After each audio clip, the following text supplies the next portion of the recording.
नमस्ते, राम राम, वंदे मातरम। कैसे हैं आप सभी? आशा करती हूँ आप सभी बढ़िया होंगे, आनंद में होंगे। हमारे चैनल उत्सव कथाएं में मैं आप सभी का खूब खूब अभिनंदन करती हूँ। इस चैनल पर हिंदू व्रत, तीज त्योहारों, पुराणों की प्रेरक कहानियाँ सुनाई जाती हैं। हम आपके अनमोल सुझावों का खूब खूब स्वागत करते हैं कमेंट सेक्शन में। आइए कहानी शुरू करें। इस कहानी का शीर्षक है नित्यनेम की कहानी। ये कहानी मैंने कार्तिक मास की कहानियों वाली पुस्तक से ली है। 2 माँ बेटी थी। वह रोजाना नित्यनेम की कहानी कहा करती थी। उसकी बेटी ने कहा, माँ, मैं नित्यनेम की कहानी कहूँगी। माँ ने कहा, बेटी, तेरी कहानी ससुराल में कौन सुनेगा? उसने जिद की और नित्यनेम की कहानी कहने लगी। उसकी शादी हो गई। ससुराल गई तो वह सबसे कहती कि मेरी कहानी सुन लो, मेरी कहानी सुन लो। सभी कुछ न कुछ बहाना बनाकर टाल देते। कोई कहानी नहीं सुनता था। वह भूखी रहती। एक दिन पड़ोसन बोली कि मैं तेरी कहानी सुनूंगी। वह आती, कहानी सुनती तो बहू खाना खा लेती। एक दिन ननंद ने अपनी माँ से कहा, माँ, भाभी पड़ोसन के कहने पर खाना खा लेती है और हम कहते हैं तो नहीं खाती। माँ ने कहा, पड़ोसन को आने के लिए मना कर देना। तो लड़की ने मना कर दिया तो पड़ोसन नहीं आई।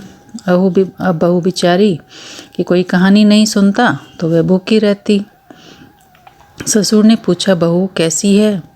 सास ने कहा, अच्छी है, काम काज तो कर लेती है पर खाती नहीं है।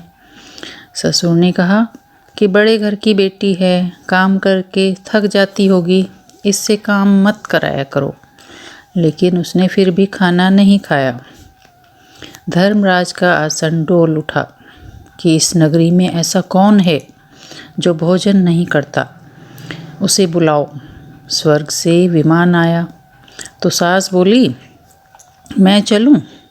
तो बहू ने कहा, तुम्हें तो बहुत काम था, मेरी कहानी सुनने का समय नहीं था। जिठानी ने कहा, मैं चलूं? तो बहू ने बोला, तुम्हें तो अपने पति के लिए खाना बनाना है, तुम्हें टाइम नहीं था। ननंद ने कहा तो कहने लगी, तुम्हें तो गुड़िया गुड्डों से खेलने से फुर्सत नहीं थी, तुम कैसे जा सकती हो? पड़ोसन बोली, मैं चलूं? तो उसने बोला, हाँ चलो, तुमने ही मेरी नित्यनेम की कहानी सुनी। वह अपने पति के पास गई। पति बोला, तू तो बड़ी भाग्यवान है जो जीते जी जा रही है, मरकर तो सभी जाते हैं। तो वह भी चली गई।